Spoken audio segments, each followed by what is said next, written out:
Bueno, buenas tardes con todos, buenas tardes con todas. Bienvenidos a esta última jornada de este curso que ha sido tan enriquecedor para todos. Creo que venimos todos con ganas de seguirle escuchando, profesor Vimos. Eh, es para nosotros un gusto continuar con este curso. Hoy tendríamos nuestra última jornada del curso, El rito como espacio de interacción entre el hombre y la montaña. Eh, Profesor Vimos, le dejo la palabra y estaremos atentos y gustosos de escucharle nuevamente. Muchas gracias, le agradezco mucho, doctora Gabriela. Para mí es un gusto haber llevado adelante esta jornada de 3 días bastante intensos, bastante enriquecedores en el intercambio que ha habido en estas jornadas. Es una alegría además volver a recordar la apertura que la Cátedra Permanente de Antropología y la carrera de Antropología de la Universidad de La SUAY tienen para generar estos espacios, ¿no? Un espacio de emergencia de voces, un espacio de emergencia de nuevos contactos, de nuevas curiosidades y nuevas formas de hacerse la pregunta antropológica, ¿no? Yo creo que una de las cosas que uno va ganando con el tiempo, la experiencia y las lecturas, más que respuestas, es la posibilidad de ir mejorando la forma en la que se hace las preguntas a uno mismo. Entonces creo que eso es una gran posibilidad para poder seguir construyendo estos espacios y empiezo felicitando nuevamente a la cátedra de la carrera por generar este tipo de lugares para la vinculación y hacerlo posible a través de la tecnología, ¿no? Estamos vinculados a lo largo de distintos lugares en el Ecuador, en el mundo, y eso me parece una posibilidad muy bonita para seguir ampliando los diálogos. Bueno, esta es la tercera jornada, la jornada final. Yo voy a hacer una exposición, será más breve que las dos anteriores que he realizado y me gustaría que después de la exposición pudiéramos hacer un intercambio, puntos de vista, preguntas, comentarios, si tienen que ver con esta jornada, si tienen que ver con las jornadas pasadas, si tienen que ver con algún tipo de vinculación de estos temas que hemos tenido y los proyectos de investigación que están llevando adelante o los intereses antropológicos que están desarrollando en la carrera, que están desarrollando en sus investigaciones independientes. Sería interesante también para mí poder escuchar, como les dije al inicio de este encuentro, una de las ganancias con las que yo me voy de estas jornadas es establecer estos puntos de diálogo con ustedes, ¿no? Me llena de mucha alegría. Entonces, bueno, vamos a empezar esta tercera jornada. Eh, a ver, permítanme, creo que está adelantado. Muy bien. A ver, entonces aquí estamos. Muy bien. Entonces tenemos nuestra tercera jornada de trabajo en estas clases que se han denominado El hombre y la montaña en el curso El rito como espacio de interacción. Empiezo haciendo un breve punteo sobre algunos momentos claves de la sesión pasada, de la sesión de ayer, para traerlos y refrescar un poco estos como nuestro punto de partida para nuestra jornada final. El primero que tiene que ver con la revisión del Carnaval de Santa Cruz en Guamote. Habíamos el día de ayer viajado a través de la descripción, a través de las imágenes, a través de los esquemas con los que propuse representar esta jornada ritual en el Carnaval de Santa Cruz de Guamote y habíamos observado en general tres elementos que he destacado para hacer este recuento. Primero, la relación que se produce en la práctica de hombre y montaña, ya como veníamos observando desde la teoría ritual y desde la teoría de la emergencia, son vínculos que se producen en la práctica ritual, ¿no? Se producen en el momento del cruce de la montaña de los santacruceños atravesando la montaña, de los eventos rituales que rodean a este momento central de la celebración en la comunidad y que son relaciones que se están actualizando continuamente a través de estas prácticas. Entonces, como habíamos observado también desde la teoría de la emergencia. No son relaciones que preexistan, están mediadas, sí, evidentemente por esto que hemos llamado el archivo histórico y el archivo ritual, pero en cada encuentro y cada acción práctica de relación vuelven a inscribirse dentro de la vida activa y funcional de eso que hemos denominado la sociedad ampliada, que implica hombres, que implica otro tipo de entidades actuantes dentro de lo social.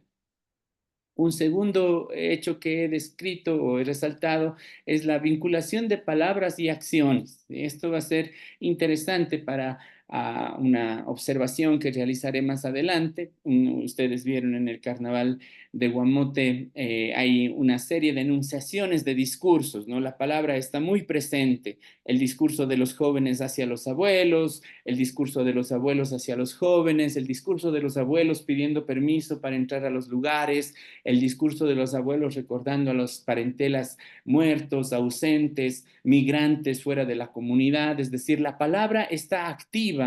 Había dicho yo en algún momento que en los momentos más altos, digamos, de la celebración ritual, cuando también hay bastante circulación del alcohol, circulación de la música, bastante movimiento corporal, caminando por los linderos de la comunidad, aparecen determinados sonidos, determinadas glosolalias, determinadas formas de mezclar el español y el quechua en las palabras, en la utilización de los verbos, que hace que se vea el momento ritual, el momento de la celebración ritual como un momento en el que la palabra está muy viva, no se trata de una palabra, diría yo, domesticada solamente en función de la comunicación, que es otro concepto que hemos abordado en estos días, sino que es una palabra que está haciendo algo en la sensibilidad del cuerpo, algo que está haciendo en el medio aural, algo en el ecosistema que rodea al hombre, ¿sí? Y de ese mismo modo las acciones, palabra y acción, han estado vinculadas en estos ejercicios rituales.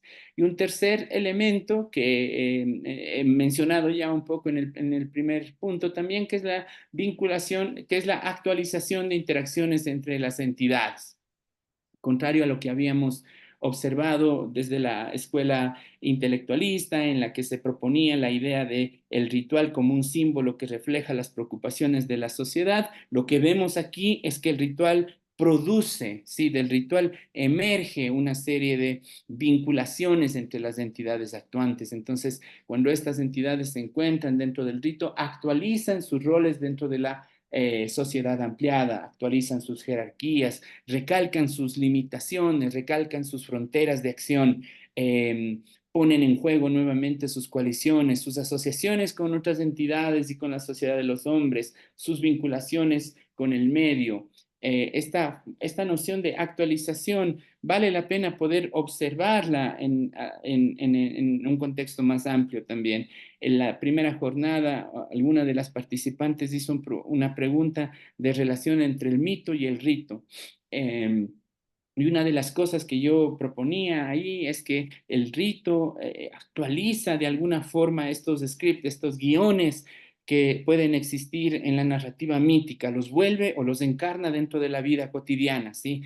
Entonces, como podemos ver, esta acción de actualización moviliza, produce y genera una nueva forma de vinculaciones entre las entidades actuantes. Había destacado 3 puntos también para recordar un poco lo que observamos en el marcaje de ganado en Moya.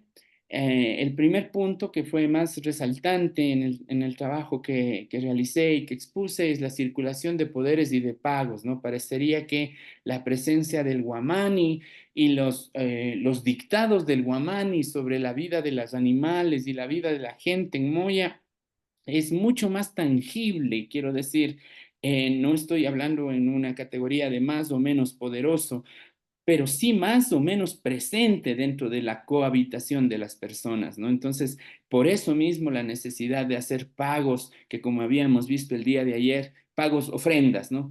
Pagos, ofrendas que tienen una estructura especial, tienen un orden un orden singular, tienen una disciplina y una pedagogía del aprendizaje de esta construcción de los pagos, de la ritualidad que los rodea, de las formas de entregar al guamani, de las formas de saber que el guamani los ha aceptado, ¿no? Entonces, esta circulación de pagos garantiza además la acción de los poderes de guamani sobre los hombres, la acción de los hombres sobre guamani.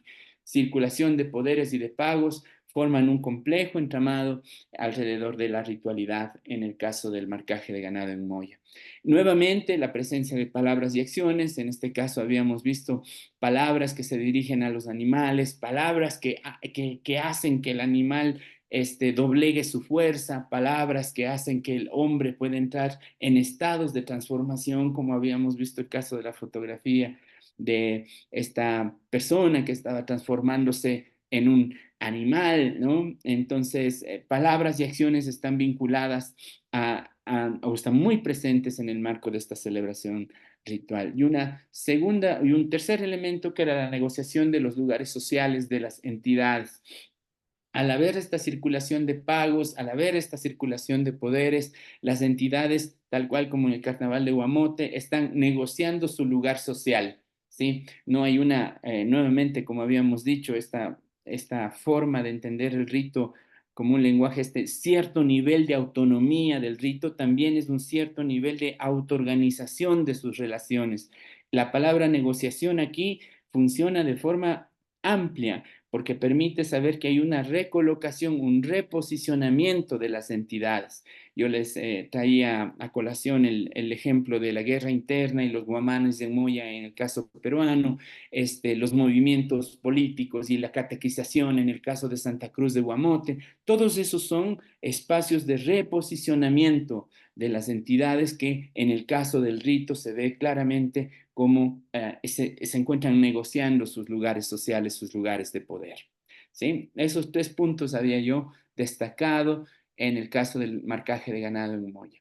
Y cerrábamos la sesión del día de ayer con la posibilidad de hacer una lectura comparada en este esquema que yo había presentado sobre la idea del ritual, las entidades, las interacciones, los tropos, los ritmos, las autoorganizaciones, ¿no? Este esquema que había preparado sobre lo mítico y lo histórico, el segmento que es más claro y más decodificable del lado de la cultura y un segmento que es más oscuro y menos decodificable del lado de la cultura, que hace un poco más de resistencia a significar.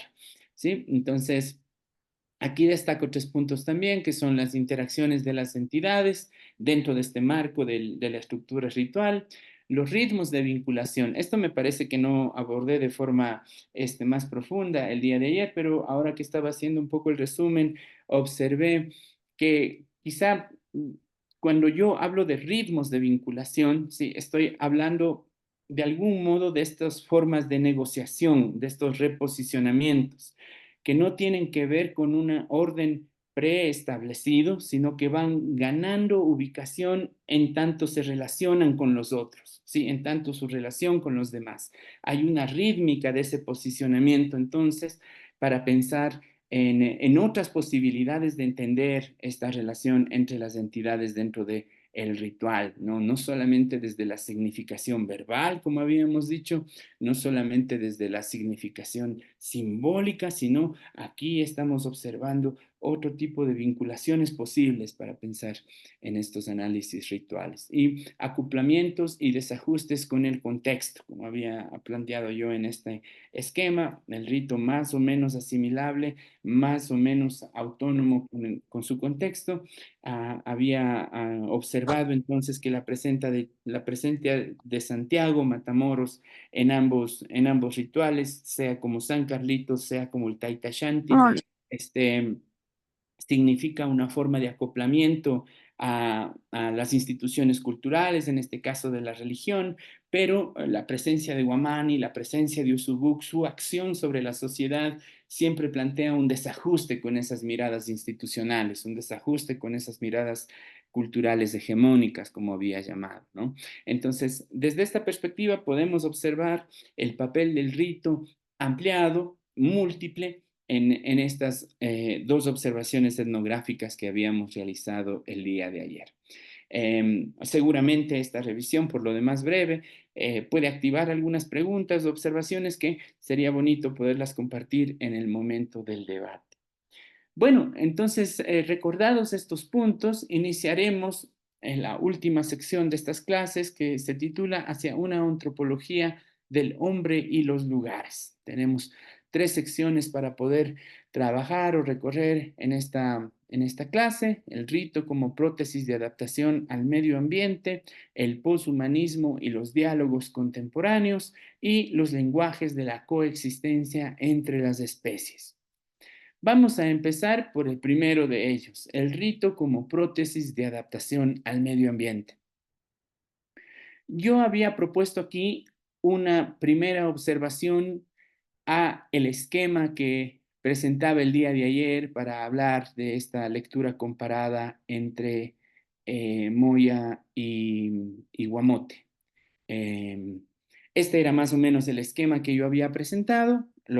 Cuando yo hice la diferenciación entre rito y ritual, les decía que el rito es lo esquemático, lo conceptual. El rito, desde esa perspectiva, vendría a ser esta estructura generadora de sentido, esta estructura en la que emerge el sentido, ¿no? Pensarlo como una estructura, pensarlo como un marco estructural en el que entidades se encuentran, entidades negocian, se reposicionan, se afectan y son afectadas a partir de sus agencias y voluntariedades, y emergen formas de organización que van a darle configuración a la sociedad en la que estas entidades existen. Eso sería el elemento. ¿Qué quiero decir con esto? Esto es parte de mi observación y en adelante lo que voy a afirmar viene del lado de mi investigación en el ritual, ¿no? ¿Qué quiero decir con esto? Y esto es discutible, por supuesto, esto es debatible. ¿Qué estoy diciendo con esto? Que en tanto estructura, así planteada el rito, cualquier entidad que ingrese en él, ¿no?, va a tener una forma de comportamiento cercana a lo que esta estructura determina. Es decir, puede ingresar la montaña, puede ingresar el hombre, puede ingresar los animales, la multiplicidad de relaciones, la afección y mutua afección a través de agencias y voluntades, la emergencia de nuevos vínculos, el resultado de un diseño de relaciones ritualizadas, enfrentamientos de crisis, va a ser, entre comillas, cercano en los casos en los que éstas se produzcan. Estoy diciendo de otro modo que a esta estructura, lo que sea que entre a formar parte de la acción ritual, tendrá, nuevamente, entre comillas, más o menos resultados cercanos, resultados, me cuesta un poco la palabra similares, ¿no?, pero resultados cercanos. Actuará, digamos, la estructura de forma cercana en cualquiera sean las entidades que ingresen en ella. ¿De dónde viene esta observación que yo hago alrededor del ritual? Viene de una comparación que yo he realizado hace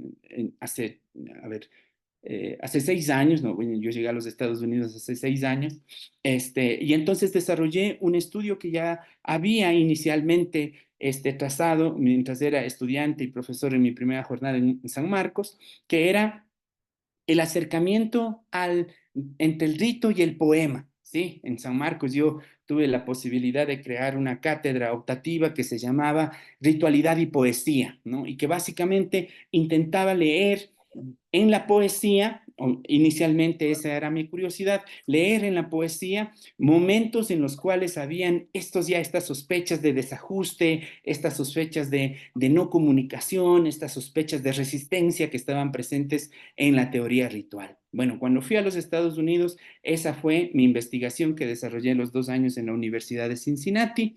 Me gradué con una tesis que se titula así, Ritualidad y Poesía, y estudié 3 poetas de la zona andina, ¿no?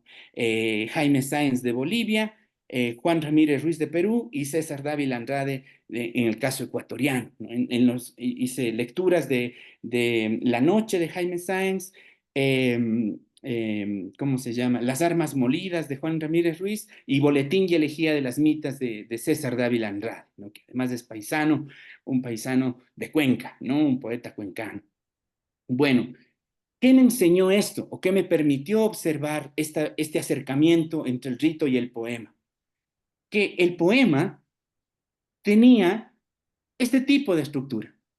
Es decir, que el poema funcionaba también como una estructura que permitía el ingreso de palabras, el ingreso de sonoridades, el acoplamiento, la múltiple referencialidad entre ellas, una forma de comunicación a través de los tropos, las metáforas, la metonimia, una forma rítmica de esta combinación, un modo de autoorganización, es decir, que eso que llamamos el verso no se entendía como una unidad estable, sino que tendía a cambiar de acuerdo a las tonalidades, de acuerdo a los matices, de acuerdo a las formas de encontrar ambigüedades en los significados, ¿no? Entonces, haciendo esta estructura del poema, estudiando el poema de este modo estructural y comparándolo con el rito como estructuras, ¿sí? Comparándolo con el rito como estructuras, quiero decir, en este caso del poema, lo mismo que decía del rito, ¿no? Es decir, cualquier palabra que ingrese aquí va a tener más o menos el mismo tipo de comportamiento, un comportamiento cercano que propone la estructura poema. Va a relacionarse rítmicamente, va a relacionarse mediante tropos, va a autoorganizarse en estas unidades inestables que llamamos versos, ¿no?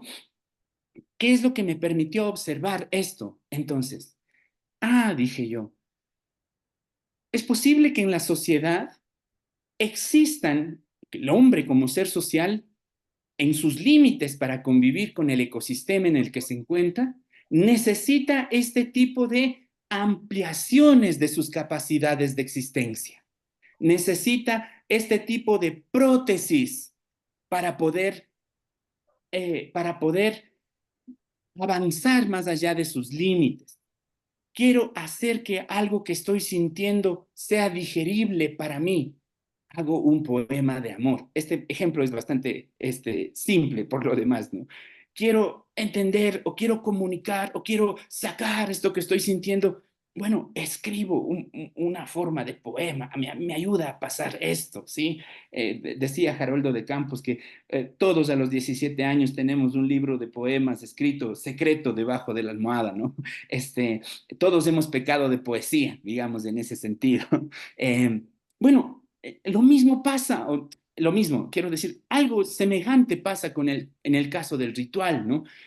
Tengo esta necesidad de relacionarme con estas entidades que existen en mi medio ambiente, utilizo la estructura ritual, entro, me amplío, utilizo esta prótesis social que existe para poder convivir con mi medio ambiente. Hay crisis, necesito hacer más entendible la crisis. Bueno, apelo a las fuerzas de las entidades, en este caso del hombre y la montaña, para poder atravesar estos lugares de la crisis, ¿no?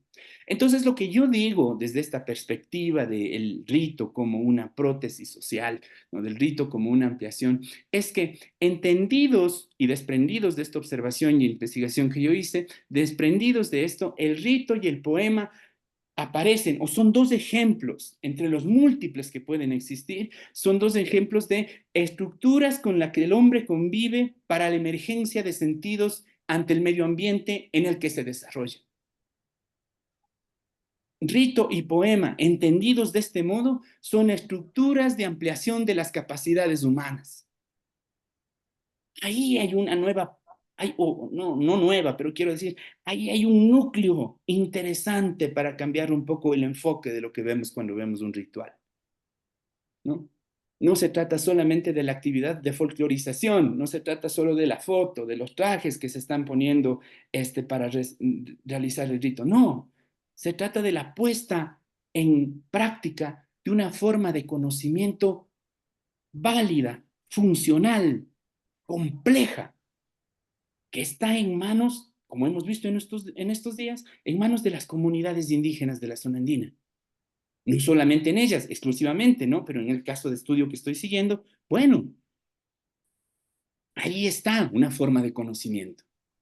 Entonces, esto que nos ha dicho nuevamente el proyecto de modernidad occidental, la noción del hombre dentro del centro del proyecto de modernidad occidental, la noción del antropocentrismo, ¿no? Ha dicho que el hombre, y que además un tipo de hombre, quiero decir, esto dice la modernidad occidental, un tipo de hombre, un hombre europeo, un hombre blanco, un hombre de ciertas características del pensamiento, es capaz de manejar instrumento tan complejo como el poema, ¿no? Producir un alejandrino, en el caso del Siglo de Oro, Quevedo, Góngora, ¿no? Manejar estas métricas, estas formas complejas, y esa es la forma alta del pensamiento occidental que da cuna a la modernidad. Bueno, del otro lado, hay técnicos de lo sagrado manejando el mismo tipo de complejidad en otra estructura de ampliación humana que es el rito. Y eso pone en crisis la idea de argumento colonial. Y eso pone en crisis la idea de una sola modernidad. ¿De qué modernidad estamos hablando? ¿No? Hacia allá apunta esta observación. Ese es, digamos, el paradigma de fondo. ¿Qué estamos haciendo? ¿Qué estoy haciendo yo? Me pregunté en un momento cuando estoy estudiando el rito, cuando estoy acercando el poema. ¿Qué estoy haciendo? Ah, ya, estoy apelando a formas de reposicionar o reposicionarme yo mismo frente a los conocimientos que se manejan en la zona andina y observar el nivel de complejidad, el nivel de especialidad, el nivel de acción y relación que estos conocimientos tienen para sus actuantes, ¿no? Lo dije yo cuando defendí la investigación en Cincinnati. Yo tenía profesores que eran especialistas en el Siglo de Oro y dije esto, ¿no? Dije, bueno, como Góngora hace un alejandrino perfecto, en la zona andina el chamán maneja estas formas de encuentro entre entidades, ¿no?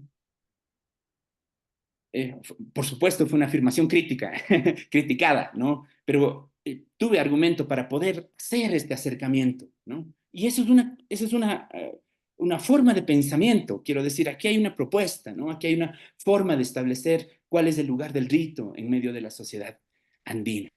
Y esto es otra cosa que a mí como estudiante de antropología, como antropólogo, me interesa. Quiero decir, poner en relación dos cosas que en apariencia, entre comillas, no tendrían nada cercano, un poema y un rito inicialmente en mi cabeza no tenían mucho que ver, pero acercarlas me generó otra posibilidad de vínculos que no había observado y me llevó a desarrollar todo esto que estoy compartiendo con ustedes, ¿no? Esta es una semilla de esta perspectiva.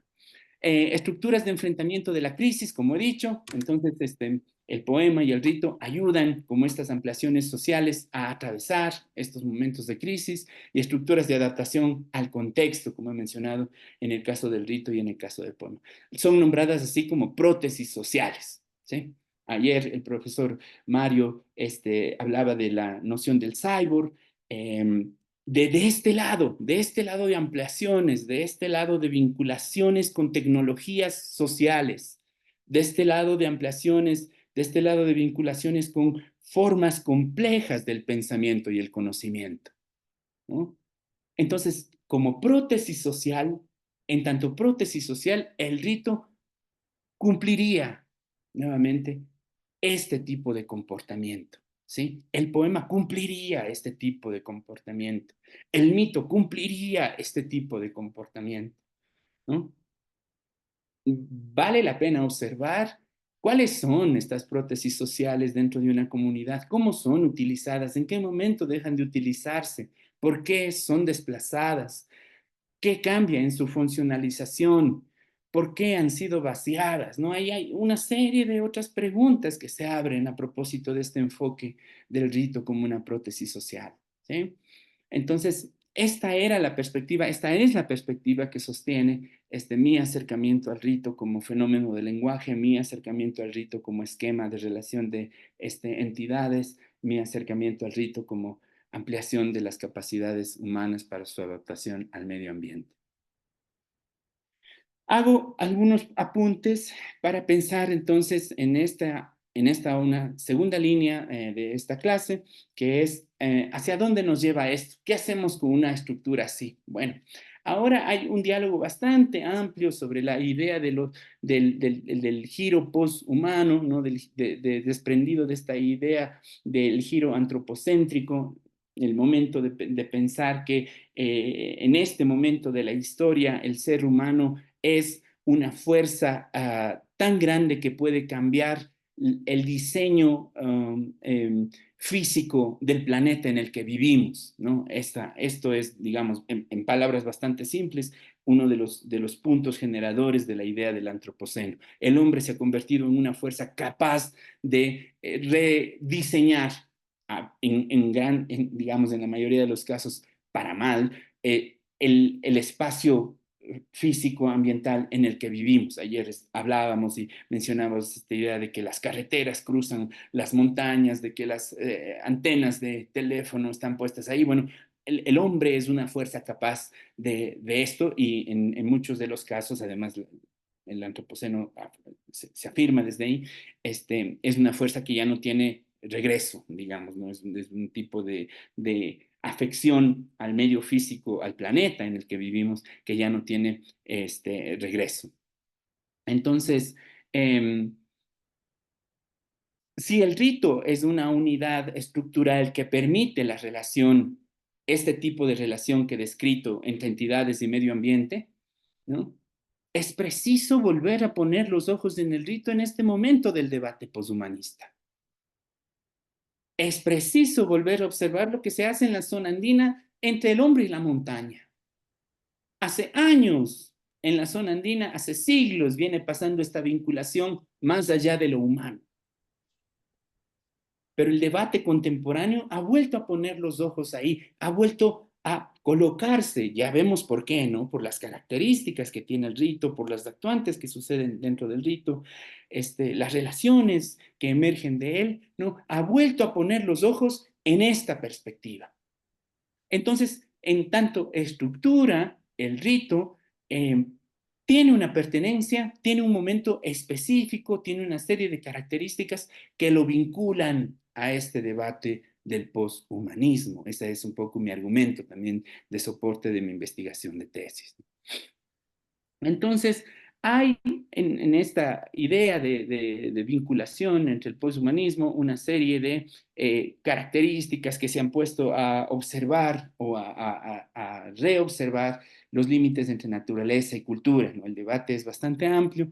Yo he establecido básicamente un punteo de tres argumentos referenciales, uno de Bruno Latour, otro de Frédéric Richter y uno de Philippe Descola, que están vinculados dentro de esta idea de naturaleza y cultura, como había dicho yo, ya no como separadas por la línea de purificación, como las llama Bruno Latour, sino más bien como una frontera permeable, algo que permite el paso de un lado a otro, algo que permite la acción de las entidades de otra forma, de otro modo de colocarse dentro del espacio de la sociedad comunitaria.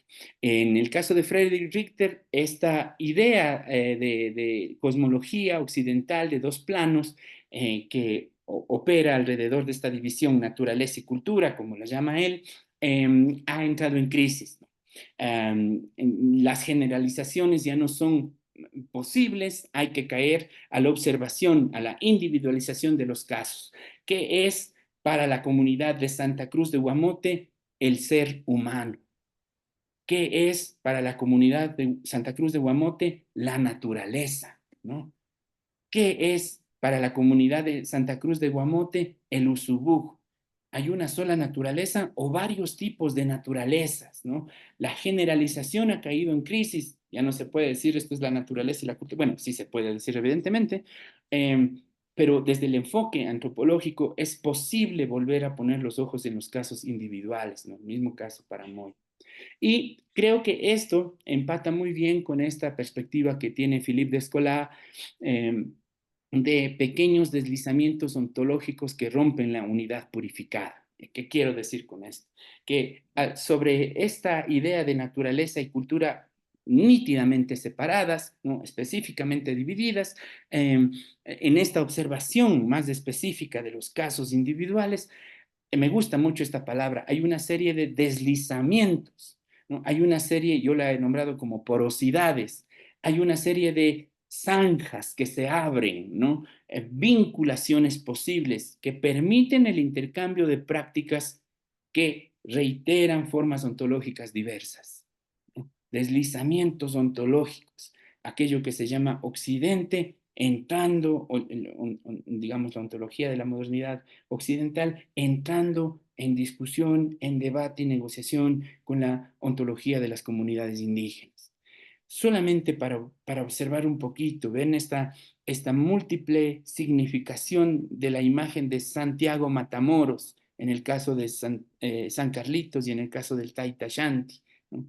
Ahí hay un deslizamiento, yo podría ver en esta cosa este tipo de deslizamientos ontológicos, ¿no? Esta cosa de, yo he llamado como una campesinización de San Carlitos. Bueno, hay esto que llamamos la mezcla, alguien hizo ayer, creo, una pregunta sobre el mestizaje en este tipo de estudios. Bueno, esto que llamamos la mezcla, esto que llamamos la vinculación eh, alrededor de estas rupturas y deslizamientos, ¿no? Creo que es importante, si les llama la atención, hay un texto de Emilio Choi que se titula De Santiago Matamoros a Santiago Mataindios. Choi es un historiador peruano y él hace una excelente recopilación del momento en que aparece Santiago Matamoros en España, cómo llega a las guerras de conquista al Cusco y cómo se transforma en Santiago Matamoros y cómo termina siendo un santo con referencia y asociación a la agricultura y a la ganadería. Vale la pena, si en algún momento están interesados, hacer esa lectura. Yo la tengo, por si alguien desea conocerla, se la podría enviar si me escriben un correo. Pero en esa descripción que hace Emilio Choi, uno puede ver estos deslizamientos ontológicos, esta llegada de rupturas, este aparecimiento de zanjas, como las nombro, para que permiten el intercambio de esta manera, ¿no? Entonces, naturaleza y cultura en esta idea del poshumanismo no aparecen más como territorios separados o territorios cerrados, ni como territorios únicos, es decir, una sola forma de cultura, una sola forma de naturaleza. Tenemos a Viveiros de Castro desde Brasil, lo vamos a ver un poquito más adelante, nombrando la idea de una cultura y múltiples naturalezas, ¿no? Entonces, hay una serie de debates que ya se desprenden aquí y que, para el caso de la antropología, iluminan de forma singular al poner de nuevo sobre la mesa la idea de los conocimientos de las comunidades indígenas, la idea de la relación que ellos tienen con el ecosistema y la idea de la utilización del rito, en este caso que yo estudio, como una tecnología de adaptación al medio ambiente, como una prótesis social para poder hacerse de relación con estas entidades que los rodean, ¿sí? Entonces aquí hago un punteo bastante simple y breve de estas características de lo humano no humano, esta idea de relaciones múltiples, como vengo recalcando, la idea de comunidades ampliadas, comunidades en que las entidades actuantes son o conforman eso que se ha llamado naturaleza y cultura, la montaña y el hombre, en el caso que venimos explorando estos últimos 3 días, las categorías en crisis, la idea de cultura y naturaleza puestas en crisis, la idea de antropocentrismo puesta en crisis, la idea de la modernidad occidental puesta en crisis, ¿no? Hay una serie de categorías que entran en crisis y que para nosotros como antropólogos, como investigadores, como observadores de estos fenómenos sociales desde esta ciencia, ¿sí? Vale la pena poder observarlas, ¿no? Vale la pena poder saber en dónde está la crisis y el debate contemporáneo de este sector de la antropología, ¿sí? Y los lenguajes de interacción. Esto es algo que a mí me interesa de forma especial. Considero que, como hemos visto y he propuesto en este esquema y dinámica del rito, que los lenguajes de relación entre lo humano y no humano no pasan solamente por lo verbal, no pasan definitivamente solamente por lo simbólico, está lo icónico, está el índice, está, como he mencionado, los ritmos, está, como he mencionado, los tropos, está, alguien hablaba ayer, una reflexión sobre la danza y el cuerpo, el lugar del cuerpo, la performatividad. Hay nuevas formas de interacción, lenguajes de la interacción entre estas vinculaciones, ¿no? Uno de los segmentos que yo estudio son las poéticas de estos lenguajes, quiero decir, las formas de emergencia y organización de estos lenguajes de vinculación entre lo humano y lo no humano.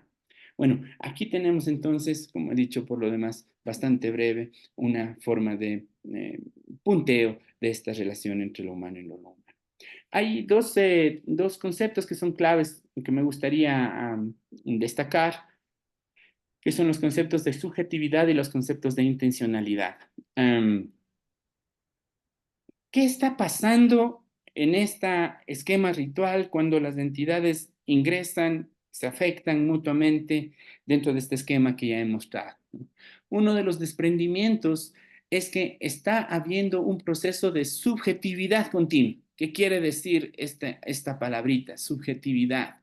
Quiere decir, como yo he destacado aquí, tres anotaciones básicas de Nick Mansfield, Stuart Holt y Philippe Descola, quiere decir básicamente que estamos creando al otro en el momento en que estamos creando al mí mismo, ¿sí?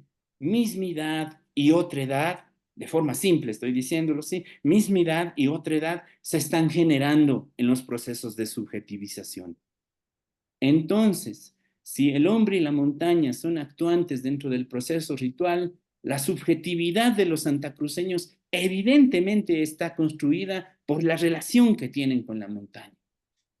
La subjetividad de Usubuk evidentemente está constituida por la relación que tiene con los santacruceños. Lo mismo para el caso de Moya. Entonces aquí lo que vemos en esta relación de subjetividad es un nivel de vinculación muy profundo entre estas entidades que forman la sociedad, ¿no? Y hasta lejos la idea de que, esto lo voy a decir entre comillas, que son además comentarios lastimosamente reiterados y contemporáneos, ¿no? Son los primitivos los que están haciendo las fiestas a las montañas, ¿no? El presidente peruano Alan García decía, ¿no? Ya no recuerdo si hace 12 años, cuando dio una declaración a propósito de comunidades amazónicas que se resistían a la explotación petrolera, dijo él, en televisión nacional, dijo más o menos en estas palabras, bueno, esos primitivos son los que no dejan avanzar al Perú, ¿no? Para cualquier hombre moderno se sabe que los dioses no están en las montañas, los dioses están en el cielo, lo dijo Alan García, ¿no? En televisión nacional. Entonces, lo que aquí vemos, contrario a este tipo de afirmaciones, es un nivel íntimo de formación de subjetividad. Eso que llamamos la identidad indígena, ¿sí? Nosotros estudiantes de antropología, investigadores de antropología, eso que llamamos la identidad no se reduce al cómo me represento. Eso que llamamos la identidad se problematiza en las formas en las que me subjetivizo y subjetivizo mi medio. Ahí hay un punto de debate amplio, ¿eh? Entonces, eso también está pasando en esta relación ritual, eso también está pasando o siendo revisado o siendo debatido en los procesos de poshumanismo. Resulta que ahora no solo me subjetivo con mi medio social, con mis hombres, con otros hombres, con mi sociedad humana, no. En estas comunidades la forma de subjetivarse tiene que ver también con lo no humano. Y de forma cercana a esto, el concepto de intencionalidad. Yo aquí he sacado un concepto de intencionalidad paradigmática de Fernando Santos Granero. Él tiene un libro muy interesante que se llama La vida oculta de las cosas. No sé si lo estoy citando de forma específica. No sé si lo publicó Aviala hace unos meses en el caso ecuatoriano. Bueno, vale la pena revisar este texto. Aquí Fernando Santos Granero hace el análisis del comportamiento de los objetos en una comunidad específica y está hablando de la intencionalidad de los objetos en la vida de los hombres, objetos que están más o menos animados para la participación dentro de la sociedad, ¿sí? Entonces, ¿qué es lo que dice en sentido general de la intencionalidad? La intencionalidad de una entidad es la puesta en juego de su poder frente a un tipo gradual de relación que lo vinculen con otra entidad, ¿sí? Yo soy responsable de poner en juego en mi poder frente a un tipo de vinculación que me relacione con otra entidad. Eso, desde esta perspectiva y en este tipo de comunidades que estudiamos, en este debate poshumano, no solo pasa entre personas, sino también pasa con los lugares, ¿eh? En este caso, de la montaña y el hombre. Intencionalidad y subjetividad son dos elementos específicos, son dos marcos conceptuales interesantes para poder entrar al debate del poshumanismo en la relación de sociedad ampliada, ¿sí? Como venimos observando. Quisiera avanzar un poquito más para hablar de los lenguajes de coexistencia entre las especies. Y yo aquí he hecho un poco, o he echado mano un poco de la dos propuestas o dos punteos específicos, uno desprendido de Eduardo Viveiros de Castro y otro de Philippe Descola. Tenemos aquí, además, he propuesto como naturaleza y cultura la gradación de los dualismos. Una de las lecturas que había para acompañarnos en la clase de hoy tenía que ver con la mirada del jaguar de Eduardo Viveiros de Castro. Es un texto interesante, vale la pena chequearlo en algún momento. En él se encuentra hablando de estos cambios entre naturaleza y cultura para el caso de los estudios que él hace en Brasil, en las comunidades indígenas. Es de ahí de donde sale su propuesta de perspectivismo amerindio, que vamos a ver a continuación en un punteo breve también. Y en el caso de Philippe Descola, está hablando de la interioridad y materialidad de estas entidades. Quiere decir que en estas perspectivas de relación de los lenguajes de existencia o coexistencia entre estas entidades, eso que yo he llamado afección mutua, ¿no? Tiene que ver con una serie de tránsitos entre sustancialidades, es decir, aquello que forma la sustancia de la entidad. Ya lo veíamos en el caso del Guamani o el Apu o el Cerro, el espíritu, ¿no? Y la materialidad de su contenedor, la montaña, ¿no? Sustancialidades, interioridades y materialidades se encuentran imbricadas dentro de estos lenguajes de coexistencia y relación de las entidades.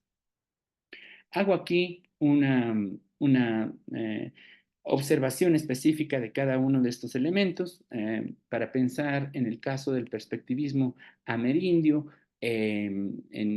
como lo define Eduardo Viveiros de Castro. Establece su análisis, ¿no? Desde estos pensamientos de las culturas indígenas, de los grupos indígenas en el Brasil. Y una cosa central que dice en esta perspectiva tiene que ver con la idea de que en el perspectivismo amerindio, cada una de las entidades que conforman la sociedad ampliada tiene una perspectiva para mirar a la otra, ¿sí? Cada una está subjetivando a la otra, cada una está actuando de forma intencional contra la otra, frente a la otra, quiero decir, ¿sí? ¿Qué sucede con esto entonces? En el fondo de esta propuesta, él afirma, desprendido de sus estudios etnográficos, afirma que para los pueblos amerindios, a diferencia de lo que sucede con Occidente, donde todos hemos iniciado siendo animales y tendemos a ser humanos, ¿no? Ese es el paradigma. Para los pueblos amerindios, todos hemos iniciado siendo humanos y en el transcurso de la historia y por una serie de desfases, hemos ido perdiendo la capacidad de representarnos como humanos, ¿no? Pero en el fondo tenemos algo humano en común. Por eso el cerro, digamos desde esta perspectiva sería, el cerro es representado como un hombre, el cerro es representado como un hacendado, el cerro es representado como un tipo de materialidad humana, tiene un tipo de comportamiento humano, tiene sed, se enamora, tiene celos, es enamorador, es un poco más juguetón, ¿no?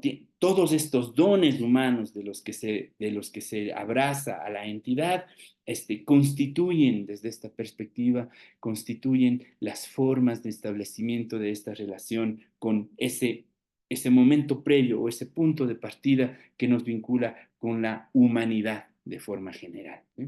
Ese sería básicamente, digamos, un punto del perspectivismo.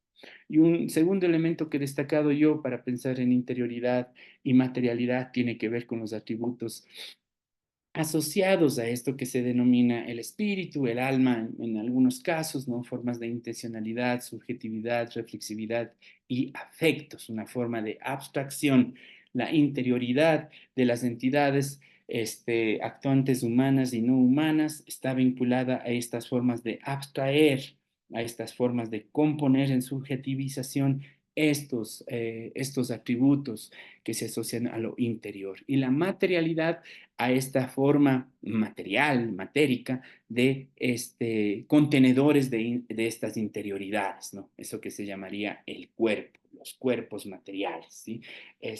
Interioridad y materialidad, como he dicho entonces, son dos campos de acción en los que en este debate del poshumanismo se han puesto en juego nuevamente para observar cuáles son sus vinculaciones, sus relaciones en el marco de este debate ritual al que estamos asistiendo. Hago además aquí un énfasis en estas dos perspectivas, ¿sí? La perspectiva de desanimización del mundo y la perspectiva de animización del mundo.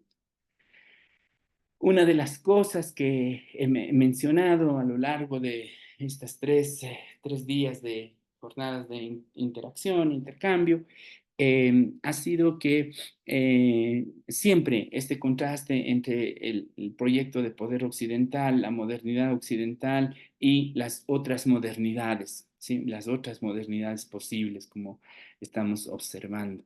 Entonces, el triunfo de la hegemonía occidental ha venido por un proceso de desanimización del mundo, es decir, un proceso de desubjetivización, la idea de que subjetivar es solo una capacidad humana. Bueno, en el debate poshumanista, en la relación interespecie, la animización del mundo, es decir, la vuelta a pensar que la capacidad de subjetivización no está solo en los hombres, sino que es distinta para las distintas entidades que actúan en la relación de sociedad, es un punto de cambio, es un giro de perspectiva dentro de los debates antropológicos. Se trata de una antropología de los lugares, una antropología más allá de lo humano, como dice el texto de Eduardo Kohn, una antropología que desborda las categorías de lo humano y que se plantea frente a la perspectiva de, siendo una ciencia que se creó para el estudio de las vinculaciones etnológicas en los distintos pueblos conformados por hombres, ¿no? ¿Cómo se plantea frente a estas perspectivas globales de relación de sociedades en las que la multiplicidad de actuantes propone otras formas de entendimiento de las herramientas científicas de la antropología? ¿Eh? Un proceso de animización del mundo. Eso es algo que podemos destacar en esta perspectiva de estudios que se vienen realizando para el caso de nuestras regiones en el marco del debate poshumanista. Hago aquí nada más un pequeño guiño hacia el mito, ¿sí? Em, ya había mencionado yo este proceso de que todos en general, las perspectivas mitológicas amerindias, como dice Viveiros de Castro, están apuntando a que todos en algún momento, seres humanos, seres no humanos, pertenecían o tenían una cualidad humana, ¿sí? Que se ha ido perdiendo por un proceso de degradación a lo largo del tiempo, ¿sí? Pero como hemos dicho, y eso me parece interesante, por eso lo destaqué aquí, el mito existe como un espacio de actualización de estos archivos a través de los cuales se vuelve a observar este proceso de resubjetivizar la capacidad del otro, animizar el medio en el que nos encontramos. ¿Sí? Cualquiera echa mano de una lectura de los mitos andinos del centro sur ecuatoriano y va a ver, como en el caso de la cita que yo había extraído del profesor Luis Millones, la primera clase, sí va a ver cómo la montaña tiene representación humana, las acciones del hombre y la montaña tienen una serie de relaciones y atributos que se da para las gentes, ¿sí? Los ríos están animados, los animales hablan, los hombres se convierten en estatuas de sal, las mujeres son raptadas por los cóndores, es decir, todas estas perspectivas animísticas que se han ido musealizando a propósito de la cultura oficial, de la cultura hegemónica, han ido pasando a ser, el mito, ese cuento de los indígenas, ¿no? Entre comillas, ¿sí? Esas perspectivas que son vivas y que permiten observar un nivel de complejidad, como estoy proponiendo, un nivel de complejidad bastante profundo en el pensamiento de los grupos indígenas de la zona andina, ¿no? están inscritas dentro de esta noción mitológica. La perspectiva del mito, la múltiple perspectiva del mito, permite en este sentido ese tipo de ampliaciones y observaciones de nuevas formas de subjetivización. Termino esta parte de la conversación con algunas rutas posibles hacia las conclusiones. Y esta. Tengo tres elementos básicos. La primera que es o que hace referencia a la prótesis social, la segunda que hace referencia a dejar de ser humano y la tercera que hace referencia a hablar una lengua que se crea a sí misma. Que se crea quiere decir no que se crea de creerse la verdad, sino de crearse, ¿sí? Una lengua que se crea a sí misma. Bueno, en el primer caso, la idea de prótesis social que he planteado sobre el rito en esta lectura comparada que yo hago con el poema, como estructuras sociales que están presentes, tecnologías sociales que ayudan a transitar momentos de crisis, que ayudan a adaptarse al medio ambiente, ¿sí? Es una idea que, o es una propuesta que, desde donde yo lo observo, permite ampliar la capacidad del debate alrededor de un tema antropológico clásico como es el tema de la ritualidad. ¿Sí? Aquí está puesta en juego, además en esta perspectiva y en esta propuesta de la prótesis social, está puesta en juego la revisión e incorporación de un debate contemporáneo, como es el debate de la emergencia, el debate poshumanista, y también en su estructura fundamental, el pensamiento de las comunidades indígenas, ¿no? Entonces, como ustedes pueden ver, aquí hay una propuesta que busca en este sentido ampliar estas observaciones o los argumentos con los que nos acercamos hacia la observación del rito. Un segundo elemento que es el dejar de ser humano, yo lo pongo como en relación a este momento de poshumanismo y la crisis de la idea de antropocentrismo que hace agua en esta relación entre entidades humanas y no humanas. Dejar de ser humano quiere decir dejar de ser humano yo ahora, no, pero sí quiere decir empezar a reflexionar en la comunidad en la que estoy. ¿Qué es ser humano? En la comunidad en la que estoy, ¿se puede perder la categoría de humano? En la comunidad en la que estoy, ¿todos somos humanos? ¿O hay unos más humanos que otros? ¿O hay unos más humanos institucionalmente rodeados de derechos que otros? ¿Cómo se puede recuperar la categoría de humano? Hay varias preguntas moviéndose alrededor de esto, ¿no? Estos estatus, el estatus del ser humano no es un estatus permanente. Observar cómo en la sociedad en la que nos encontramos, alguien es, entre comillas de nuevo, más humano que otro. Alguien es más gente Y la que L es por aquí. eso que escuchamos, ¿no? Como No sabe. esos no son Todavía no gente, decide. entre comillas, ¿sí? Esta palabra, esta frase de uso coloquial, esos no son gente. Quiere decir, esos no son humanos, esos no son mis iguales. Volvamos los ojos a las comunidades indígenas que hemos observado en estos 3 días. Bueno, ahí el estatus de humano no se limita solamente al ser humano, como lo hemos visto. Se extiende más allá. Aquí hay una perspectiva amplia para poder seguir jalando el hilo y observar en sentido antropológico las comunidades en las que nos movemos, las categorías sobre las que manejamos. Cuando entramos al análisis antropológico, no dar por hecho que un humano es un humano, menos en comunidades de este tipo. ¿No? No saltarnos la pregunta de ¿qué es para las comunidades centrales de Chimborazo un ser humano? ¿Qué es para las comunidades posguerra en Moya un ser humano? ¿Qué no es un ser humano? ¿No? En Moya, cuando los senderistas bajaban de los cerros en la noche, la gente los llamaba los jarjarias. Los jarjarias No están vivos ni están muertos, están en la mitad.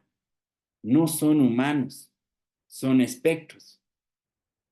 Lo singular de esto es que los senderistas en Moya eran los propios moyanos, eran gente de la comunidad, no eran más humanos, eran jarjarias, ¿no? En Santa Cruz de Guamote, cuando alguien se porta mal, enseguidita, antes de ser expulsado de la comunidad, si ha sido, digamos, de esa gravedad su mal comportamiento, enseguida cuando alguien se porta mal, la gente lo empieza a denominar como un ashko, es decir, como un perro, ¿sí? No se lleven con ese ashko. Él es perro, no entra aquí. Pierde la capacidad de humano, pierde el estatus de humano. Apela a la comunidad para que se lo den de nuevo, para que olviden, para que perdonen. ¿Eh?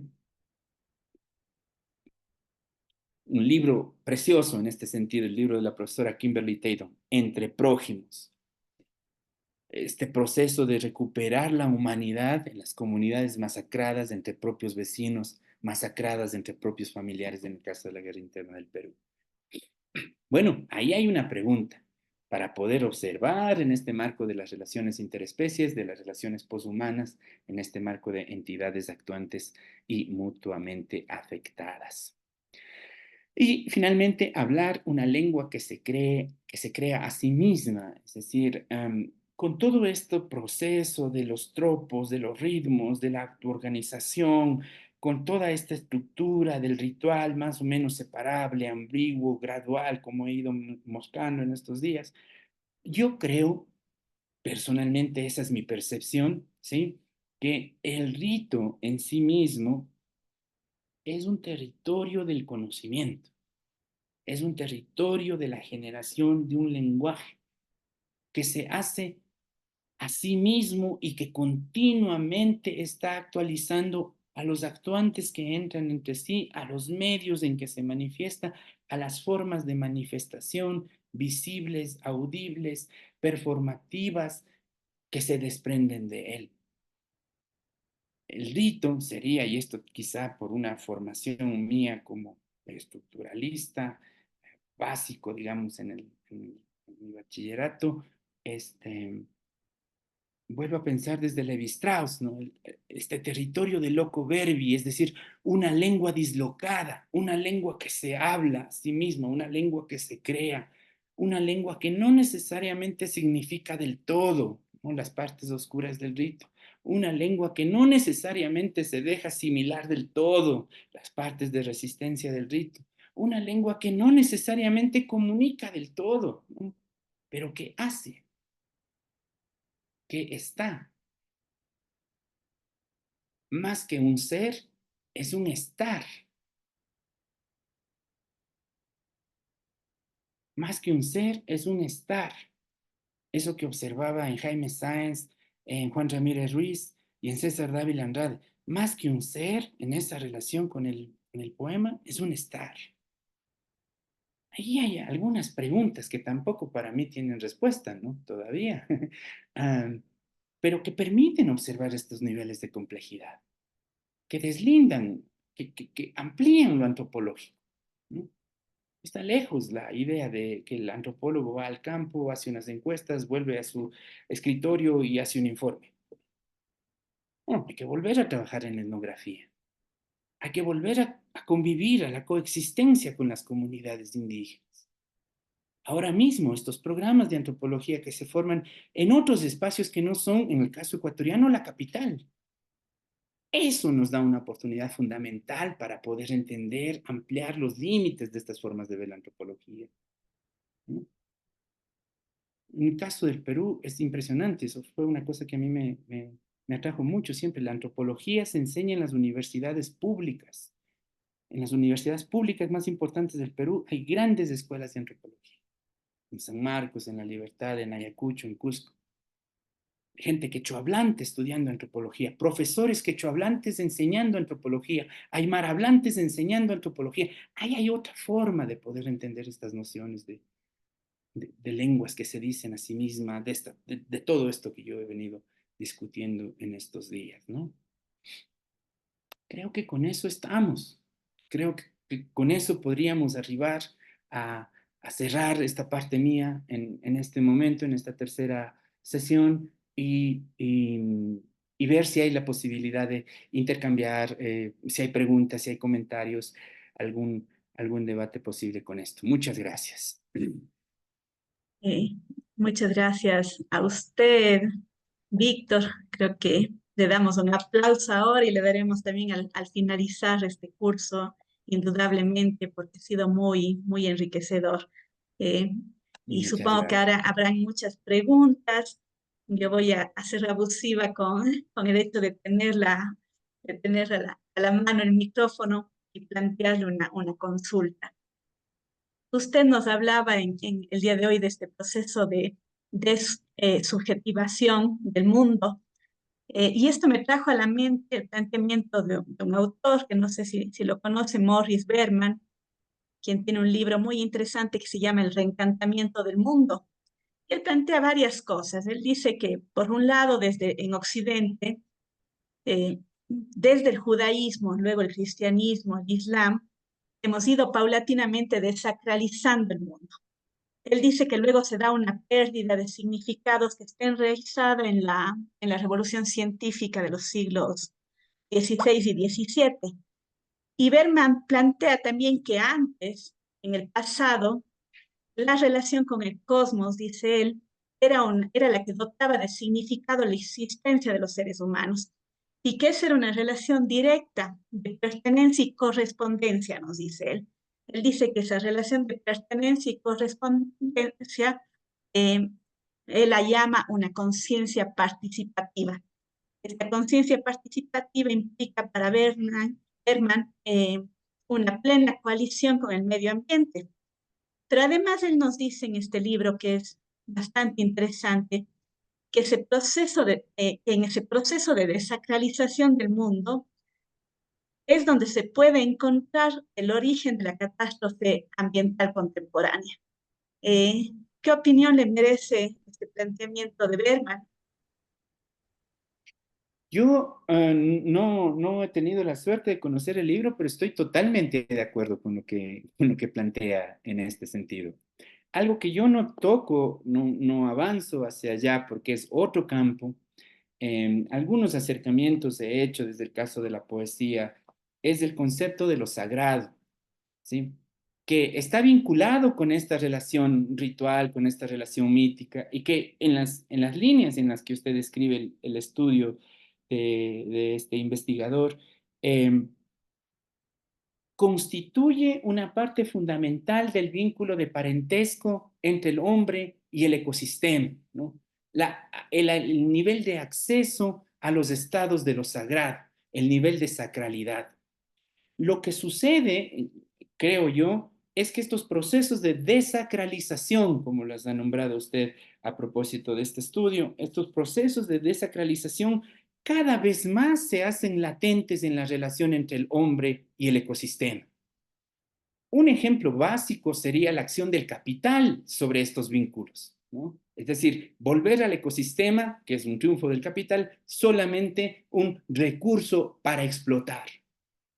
El momento en el que el capital ha asimilado a tal punto el código del ecosistema que lo vuelve un elemento para explotar, se ha apropiado de algo más profundo todavía. Se ha apropiado de la capacidad anímica del ecosistema. Se ha apropiado de las posibilidades de relación con lo sagrado, del hombre en su relación con lo sagrado.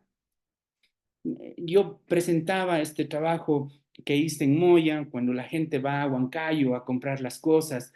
Sí, está mediado en el mercado, está pagando por ellas, los niveles de estatus circulan alrededor de cuánto puedo invertir yo en la fiesta. Este tipo de cosas están presentes, pero conviven con estos encuentros con lo sagrado. No se han desacralizado del todo. Y ahí hay una gran diferencia entre lo que podríamos llamar una sociedad plenamente occidental como una sociedad indígena, que además ha sabido dialogar con esas formas de desacralización, ha sabido negociar sus lugares para seguir teniendo acceso a lo sagrado, ¿no? Y esto uno lo puede ver desde muy atrás, en las pinturas cusqueñas en que se representan las vírgenes como montañas, ¿no? Sí estamos hablando del catolicismo, pero seguimos representando a nuestros guamanis, ¿no? Ese tipo de vinculación, ese tipo de coexistencia entre formas de desacralización y formas de sacralización son interesantes en este contexto en el que estamos hablando. Estoy totalmente de acuerdo con el hecho de que en el momento en el que el capital absorbe de tal modo o codifica de tal modo el mundo animístico que existe en el ecosistema, hay un proceso rampante de desacralización en esta relación que tiene con el hombre, ¿no? Y eso es muy interesante verlo, me parece que es un campo para el caso antropológico, los estudios de los sagrados siguen siendo un campo muy interesante para poder explorarlo. Si tuviera un poquito más de tiempo en la vida, podría entrar un poco a eso. Sin duda es fascinante, ¿no? Muchas gracias. Mm. Gracias, profesor. Hay dos preguntas. La una se presentó mientras usted estaba disertando, que dice, ¿cómo se relaciona entonces el rito, poema y la fase liminoide propuesta por Turner? Ujú. Poema, ritual y liminalidad. Eh, cuando Víctor Turner, siguiendo a Arthur Van Gennep, hace esta propuesta del rito como tres estancias específicas, ¿sí? Separación, liminalidad y agregación. Eh, Define al espacio liminal como el espacio antiestructural por naturaleza, dice él en su definición.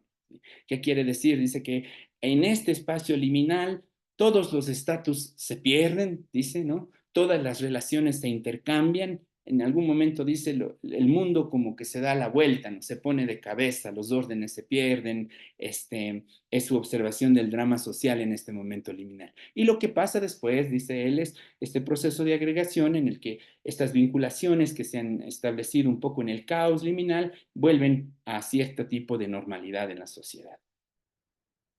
Cuando yo estudié el poema y el ritual, precisamente elegí el territorio de la liminalidad para empezarlos a poner en cercanía, ¿no? Y me interesa a mí este territorio un poco por lo que dice Turner en esta medida de lo antiestructural, ¿sí? En esta medida de la pérdida de estatus, pero me interesó sobre todo en quiénes son los hacedores del poema y quiénes son los hacedores del rito, en los técnicos del poema y en los técnicos del rito, digamos en palabras más sencillas, en el poeta y el chamán, ¿no? Eso sería más o menos para mí, ese fue mi interés principal en poner en relación en este campo de lo liminal. Turner hace toda una catalogación de las características que tiene un ser que entra en estos estados liminales. Dice él, es un ser sin estatus, probablemente es un ser de una casta, en los pueblos que él estudia, de una casta muy marginada, es alguien que no tiene un lugar central en la sociedad, etcétera, etcétera, etcétera. Bueno, lo mismo observaba yo entre estos dos actuantes del ritual y del poema, ¿no? Jaime Sáenz, Juan Ramírez Ruiz y César Dávila Andrade, ¿no? Y los chamanes por el otro lado, técnicos de lo sagrado. Entonces, para mí, la unidad, la relación entre poema, ritual y liminalidad tiene que ver con el ser liminal que maneja estas prótesis sociales. El poeta y el chamán son seres que en su mayor grado de intensidad y relación con el poema y con el ritual están en un estado liminal. Es decir, se permiten este tipo de apertura y contacto con otro tipo de entidades, afecciones y estímulos para dar paso al manejo de estas estructuras. Entonces, me interesa mucho esa capacidad de estado liminal del poeta, el delirio de la creación, el acceso a estados de alteración, el estado liminal del chamán, la posesión de la que habla Luis Millones, la posesión en el artículo de Tamoeda, de los guamanis posesionándose de la voz del Paco, del chamán, ¿no? del que dirige el rito. Esos seres liminales me interesan. Ahí veo esta vinculación entre rito, poema y unidad liminal, ¿no? Entonces, mm, considero además que No en todos los casos esta liminalidad es más o menos pronunciada. Nuevamente el concepto de gradación es bastante útil aquí. Este, pero quizá en esta perspectiva de el actuante del poema y el actuante del rito como un ser liminal, hay la posibilidad de mirar este territorio de cercanía y comparación, ¿no? Gracias. Hay una pregunta de Darío Cadena. Nos dice, profesor Vimos, su opinión respecto de los casos de Guamote y el similar de Perú respecto de los rituales en los meses de confinamiento y post-pandemia. ¿Cree usted que esas relaciones se han modificado? Y en ese sentido, ¿hacia dónde cree usted que se hayan modificado? Esa es una pregunta muy interesante. Las noticias que yo tengo sobre todo del tiempo de post-pandemia en Santa Cruz y Moya, tienen que ver con eh, ¿cómo sería? Con una regularidad de la acción del mito, ¿sí? Del rito, perdón, con una regularidad de la acción del rito. Quizá una de las variaciones posibles de las que yo entiendo o se habla tiene que ver con las perspectivas de relación, sobre todo con las gentes mayores en el momento de pospandemia, un poco por el cuidado que se tenía, pero no hay mayor alteración, creo yo. Esto no es ninguna afirmación categórica, ¿no? Em, Me parece, además, que en este momento de pospandemia, tanto en Santa Cruz como en Moya, se pone muy en valor la relación que se tiene con un ecosistema abierto, ¿no? Como el caso de Usubú y el caso de los guamanis. Entonces, quizá contrario a lo que sucede en la guerra, en el caso de Moya, en que los rituales dejan de hacerse en un momento, ¿no? Y vuelven a hacerse después de los procesos de pacificación en las comunidades, los rituales se siguen haciendo y con más prominencia, ¿sí? Se siguen haciendo y con más prominencia, se siguen haciendo y con más presencia de la funcionalidad y el poder de la montaña en las comunidades. Por ahí podría observar o ensayar un primer acercamiento. Nuevamente digo, no es nada categórico y me parece una pregunta bien interesante, observar cómo los momentos de post-pandemia han aterrizado sobre estas vinculaciones rituales en estas comunidades y en las comunidades en general. Muchas gracias. Gracias. Le damos la palabra a Mario Bracero.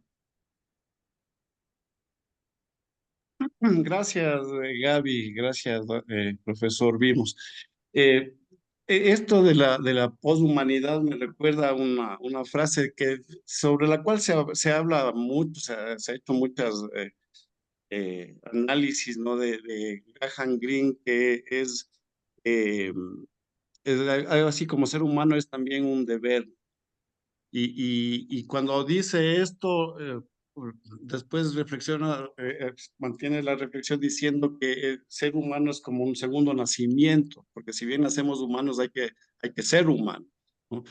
Y este segundo nacimiento un poco tiene que ver también con el contagio, te contagias de humanidad, porque solo así logras ser humano, contagiándote de humanidad. Utiliza esa palabra contagio. Y esto me lleva a lo que puso en esta diapositiva sobre la sutura de Stuart Hall, ¿no? Que justamente tiene que ver con que para yo ser yo, necesito que haya un otro que no soy yo, ¿no? Porque solo al haber un otro que no soy yo puedo saber quién soy, ¿cierto?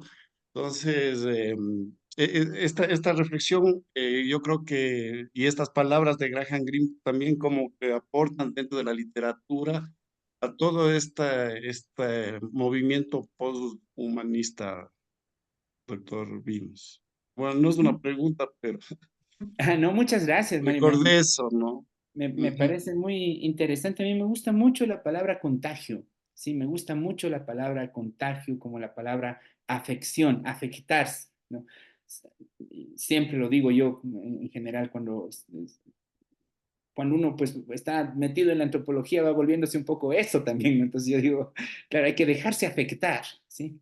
Hay que dejarse afectar, hay que dejarse contagiar un poco.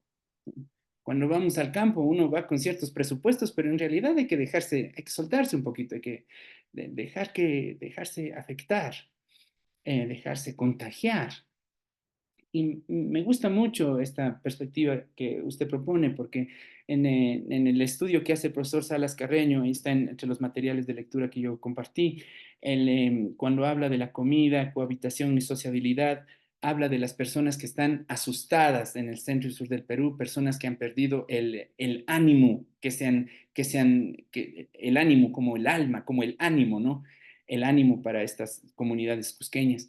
Y él dice, bueno, cuando alguien ha perdido el ánimo, llaman a un especialista ritual para que vaya a la montaña con esta persona, haga un rito y le contagie de energía vital, le contagie de ánimo, ¿no? Aquí la montaña le está dando eso que le falta al hombre, le está contagiando de esa esencia de humanidad, ¿no?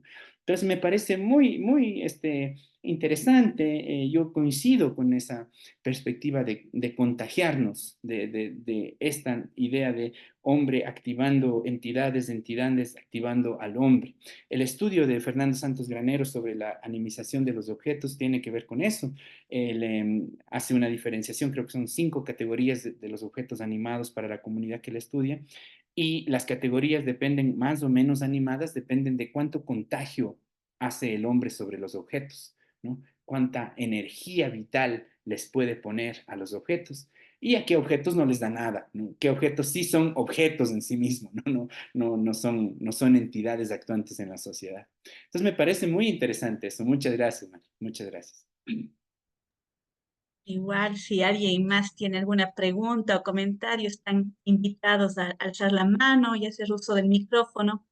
También animarles de pronto a estudiantes que nos acompañan, que vienen de comunidades rurales, de comunidades indígenas, que también nos pueden hablar desde su propia vivencia, cómo es esa relación, esa concepción, estas relaciones interespecies, estas relaciones con la montaña. Le doy la palabra a la profesora Camila Torres, también es profesora de nuestra escuela.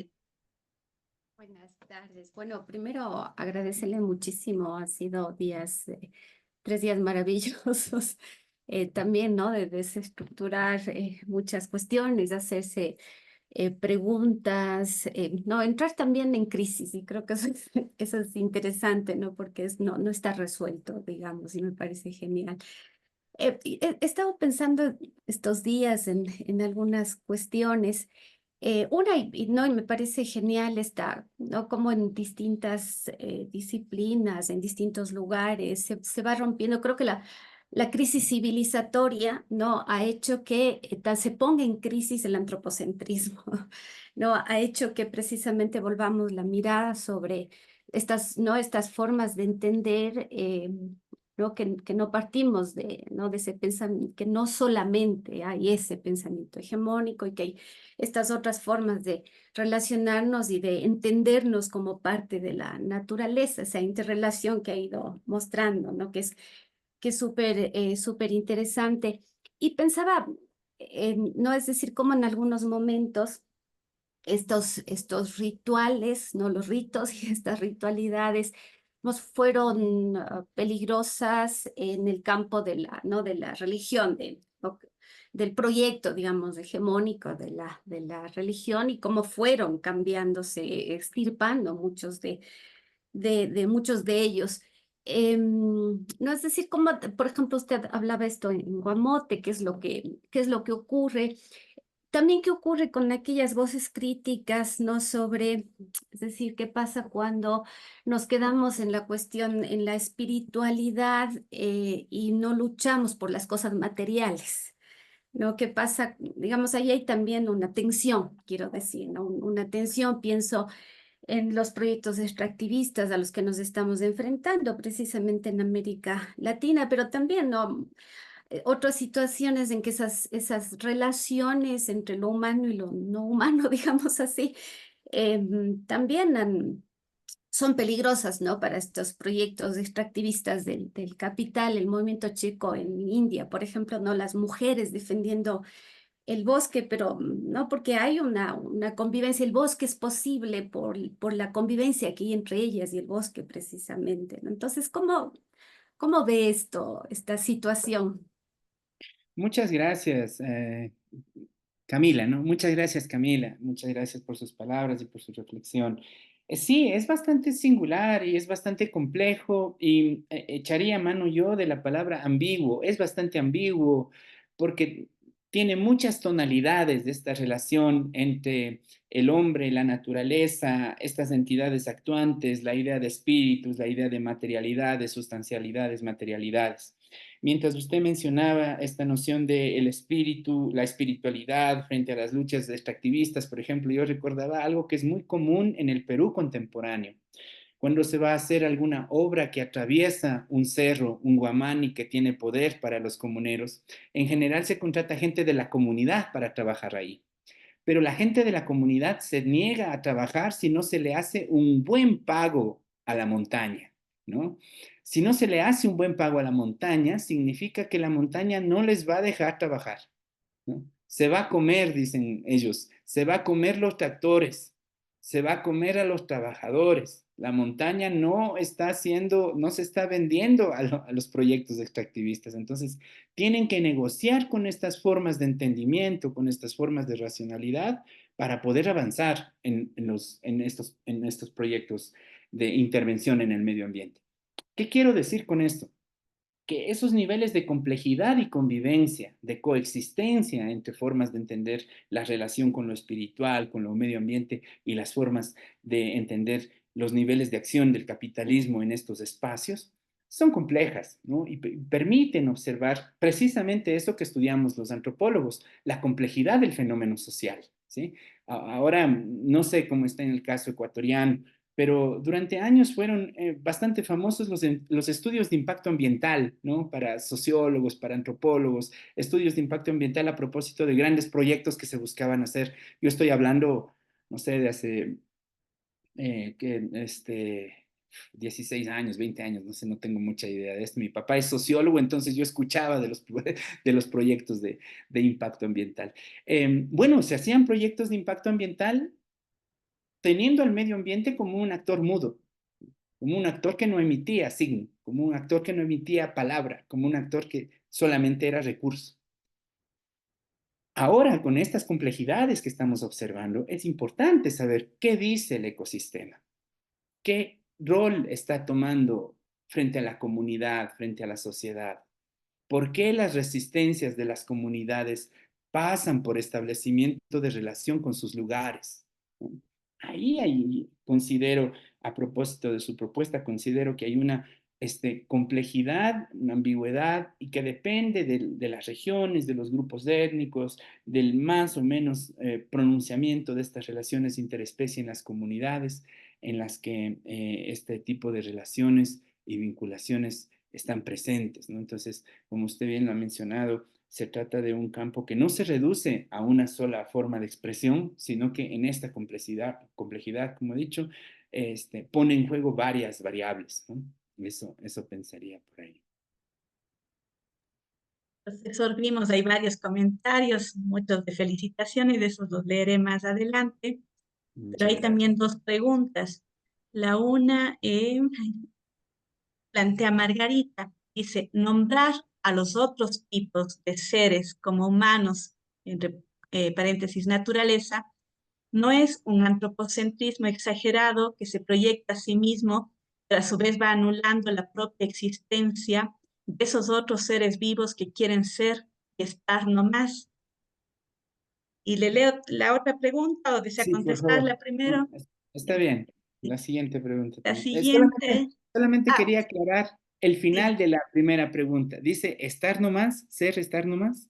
lo que dice es, pero a su vez va anulando la propia existencia de esos otros seres vivos que quieren ser y estar nomás. Ya, perfecto, me encanta eso. ¿Desea contestar o leo la siguiente pregunta? No, avancemos con la siguiente pregunta. Hay dos más, me parece yo. La siguiente es del profesor Diego Jadán. Nos dice, profesor, vimos una pregunta. Normalmente la conciencia histórica del individuo, su historicidad, nace de concebirse distinto de la naturaleza. La ontología no moderna que propone relativizando lo humano, hace que lo humano, entre comillas, hace que el acontecer temporal sea puramente contingente, ajeno a la voluntad humana o determinada metafísicamente. Y bueno, dice estupendas clases, muchas gracias. Muchas gracias por la pregunta. Y hay una pregunta más, ¿desea esperar o les leo ahora? Sigamos con la pregunta. Dice, ¿cómo se explica, es Margarita, cómo se explica que al ofrendar, peregrinar y dialogar con las montañas, Apus, las lagunas, los ríos, etcétera, ocurren fenómenos como revelaciones, sanaciones, visiones, etcétera? Es un monólogo humano y no entre dos seres con su propia conciencia. Muchas gracias. Muy interesantes las preguntas. Me siento muy contento además de estas interacciones que estamos teniendo. Para mí es una gran alegría. Am, no recuerdo cuál es el nombre de una filósofa que está en la Escuela de Nueva York, que es una de las principales representantes de la teoría del poshumanismo, pero en una reciente entrevista, voy a recordar cómo se llama, en una reciente entrevista, eh, le preguntan esto mismo, le dicen, ¿no estamos asistiendo a una nueva forma de dualidad entre lo humano y lo no humano? ¿Eh? Y ella dice algo que me parece tiene sentido y que en realidad me estimula mucho, ¿no? Porque dice ella, bueno, si uno puede observar históricamente la relación del hombre con su medio, la relación dual está presente. Entonces, quizá no está mal la dualidad, dice ella. Lo que no hay que dejar de ver son los grados de esa dualidad, el concepto de gradación, ¿no? Quizá no está mal la dualidad humana, no humana. Hay que ver los grados de humanidad, los grados de relación entre estas dos entidades. Eso me parece a mí, a la luz de la pregunta, me parece a mí que es una posibilidad interesante para explorar, desde donde yo leo el ritual en esta capacidad de gradación, los grados de diferenciación entre las actuaciones de las entidades. A mí me parece que por ahí puede ensayarse una perspectiva. Sí, también recojo y es evidente que hay un ejercicio denominar desde lo humano esta perspectiva de lo no humano, ¿no? Bueno, aquellas cosas que entran dentro de estas categorías. Pero lo interesante y algo que he venido yo ratificando a lo largo de estas clases es que no se trata de una propiedad cerrada, ¿no? Los estatus humano, no humano, se trata más bien de estatus abiertos, de estatus hechos para el intercambio, para la interconexión. Y en esa medida me parece a mí que esta hegemonía del poder antropocéntrico se pone en crisis, ¿no? Se pone en crisis porque, como he dicho, agentividad, intencionalidad, dejan de ser significación, dejan de ser o se ponen en cuestionamiento que sean solamente propiedades humanas, ¿no? ¿Quién ha dicho que solamente los humanos son capaces de generar significado? ¿Quién ha dicho que solamente eso que se llama los humanos desde el proyecto occidental de poder son capaces de abstraer y subjetivizarse? Ahí me parece que hay una posibilidad un poquito más amplia de poder mirar la crítica precisamente a esto que ha señalado en la pregunta, ¿no? Entonces, volvería a pensar en que la posibilidad está en los grados de observación de estas dos categorías. Me parece que tiene que ver, digamos, en la segunda pregunta alrededor de la conciencia histórica, en la formación de la diferenciación con la naturaleza entre la naturaleza y el hombre, me parece que es muy interesante para ponerla fuera del marco de la generalidad y más en el marco de los estudios individuales. Entonces, quizá aquí estamos asistiendo a formas de pensar la conciencia histórica comunitaria menos como el corte de la diferenciación entre naturaleza y cultura y más como una continuidad con distintas formas de materialización, ¿no? Hay un riesgo en lo que estoy diciendo, pero podría asumirlo, ¿no? Entonces, menos intentar entender la formación de la conciencia histórica como algo que se hace entre la diferenciación radical de unos y otros, y más como una continuidad con variaciones de materialidad. Esto sí tendría que ver con una forma metafísica de entender la sociedad. Sí tendría que ver con una forma ontológica de entender continuidades y descontinuidades dentro de la organización social, ¿sí? ¿Cuál es el papel del tiempo en estas perspectivas? Yo estoy hablando desde el ritual y defendería que el papel del tiempo en estas relaciones entre entidades es un papel cíclico, más que un papel cronológico de avance.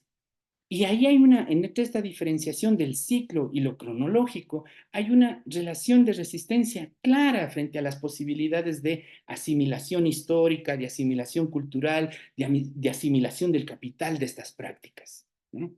Estamos hablando de otro tiempo, estamos hablando de otras formas de construcción de esa conciencia social de la pertenencia a una comunidad. Entonces, quizá por ahí se podría intentar un acercamiento a estos elementos del tiempo, de la construcción histórica, que son por lo demás fascinantes en este marco de la relación interespecie a la que nos enfrentamos. ¿Y cómo explicamos que las ofrendas y los peregrinajes sanen a las personas? Voy a volver a las conversaciones con los compañeros campesinos de Moya que decían, y yo preguntaba un poco esto en otra clave, ¿no? Pero decía, ¿cómo actúa el guamani? Así nomás actúa, ¿no? Es así nomás. En ese así nomás hay una ratificación de que hay una realidad actuante, ¿no? De que eso que se está haciendo no está representando algo que yo deseo, está haciendo eso que estoy haciendo. No sé si ahí me explico totalmente, pero es decir, no, no hay una labor de representación, sino de ocupación de la realidad. Y cuando el guamani, la montaña, actúa así nomás, el lugar del estar del individuo y de las entidades asumen ese lugar de realidad, ¿no? Entonces, los procesos de sanación, los procesos de recuperación, los procesos de reanimación, los procesos de reinvención, el proceso de cruzar el Usubug y sentirse más fortalecido, de hacer el pago al guamán y sentirse más grande, sentirse más confiado en la fertilidad, no suceden porque sean representaciones de eso. Bueno, ya hice y parece que me siento así, no, se sienten así. Es decir, son acciones reales y concretas frente a la realidad, ¿no? Entonces, creo que ese tipo de circunstancias funcionan porque son realidades en sí mismas, ¿no? Son realidades en sí mismas que actúan sobre las vidas y las dinámicas de las personas que las desarrollan, ¿no? Hay toda una fenomenología del estudio de estos síntomas y reacciones en el proceso ritual. Yo, como he dicho, me he observado un poquito más énfasis las actividades liminales de los técnicos de lo sagrado, de los técnicos del manejo ritual. Y desde ahí sí podría decir que, claro, cuando un chamán relata la transformación que él está teniendo en una ave para hablar con el guamani, no está diciendo algo para que le entendamos, no está usando el símbolo ave para comparar lo que él sintió, no, está diciendo una realidad en sí misma. Esa forma de realidad, eso es impresionante, ¿no? Ahí hay ¿qué diría yo? Hay una aseveración de que nosotros vivimos en distintos niveles de realidad, de que la realidad no es una, ¿no? La realidad son distintos niveles de los que entramos y salimos continuamente. El otro día yo les ponía el ejemplo de, en el día tengo una voz para hablar con mis santos cuando me estoy yendo y me santiguo, ¿no? Salgo, tengo otra voz para hablar con el jefe, tengo otra voz para hablar con mis hijos, tengo otra voz, ¿no? Esos niveles de sentido, del mismo modo están generando niveles de realidad. Entonces, eso es otra posibilidad para ver, ¿no? Estamos hablando de una antropología que se enfrenta a distintos mundos, distintas formas de hacerlo real. Eso creería. Gracias. Voy a leer una pregunta que está en el chat y darle la palabra a Mario. María Gabriela López nos dice, ¿cómo recibe la antropología contemporánea la afirmación de que existe una técnica o conocimiento, entre paréntesis, ritual, no evidenciable, al menos no evidenciable de la forma tradicional? Ya, si entiendo es que hay producción de conocimiento en el rito que no se evidencia, dice, ¿no? Entendería que sí. Dice, ¿cómo? Ya, Sí. eso creo yo que se establece en esto que yo he nombrado lo que resiste a significar. Por supuesto que hay cosas que no hay cosas que suceden en el rito que que exceden la palabra, que no se pueden decir. Y eso es muy interesante porque el ritual es un lugar donde la palabra no avanza. Y no avanza en dos sentidos. No avanza cronológicamente hacia un lugar de capitalización de algo y no avanza para abarcar la experiencia ritual en determinados momentos. Entonces resiste a decir. Y ahí me parece que aparecen estos otros elementos de los que he echado mano yo, lo emotivo, lo afectivo, lo sensitivo, para atravesar la experiencia que el rito evidencia en estos lugares donde la palabra no dice. Una cosa que yo aprendí de este proceso de investigación es que a veces confiamos mucho en las palabras, ¿no? A veces parece que nosotros como antropólogos ponemos mucha confianza en las palabras. Vale la pena mirarlas con un poco de desconfianza en ciertos momentos. ¿Qué están diciendo o qué no están diciendo? Y ahí hay un lugar de resistencia interesante para mirar en estas cosas que no se evidencian o que no salen a la superficie de significación a la que estamos acostumbrados para interpretarlas, ¿no? Y hay un pasito más adelante, esto me gustaría profundizarlo en algún momento, que nosotros somos seres interpretativos, como se nos ha establecido, es decir, todo lo estamos interpretando. Yo recuerdo mi primera clase de antropología, salí flotando porque decía, uff, ahora el mundo tiene otro sentido, ¿no? Todo se puede interpretar. Bueno, pero ¿de verdad es que todo se puede interpretar? ¿De verdad es que nuestra capacidad de interpretación es tan amplia? ¿O hay otras formas de acercarse a los fenómenos que nos afectan? Hay otra forma de dejar pasar los fenómenos que nos afectan, ¿no? Hay varias preguntas interesantes para seguir pensando y que me llevo yo en mi libro de anotaciones para este verano que empieza. Todos nos estamos llevando muchas preguntas e Muchas inquietudes gracias. y en buena hora. Mario, Muchas le doy gracias. la palabra. Muchas gracias, Gaby. Yo creo que en función de las preguntas y que ya entró el término chamán aquí, ¿no? En la conversación, me recuerda también a otro postulado de Viveiros de Castro junto con el de perspectivismo, que es el multinaturalismo, ¿no? A diferencia del multiculturalismo o en contraposición al multiculturalismo, plantea el tema del multinaturalismo. Y dentro de esto habla que el multinaturalismo viene a ser una suerte de que un universo habitado por distintos seres muertos, vivos, o dioses, plantas, árboles, cerros, etcétera, etcétera, y millón de etcéteras, ¿no?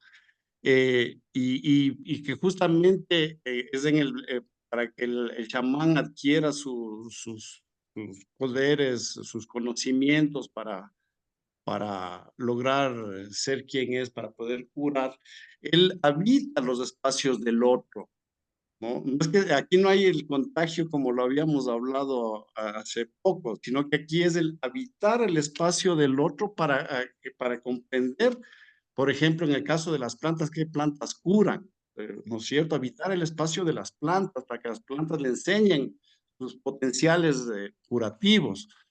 Y esto me recuerda también, yo tuve una estadía bastante prolongada con unos grandes maestros de la comunidad Secoya, con don Delfín Payaguaje, y él me decía, Mario, mira, aquí las plantas mismo te enseñan cómo curar.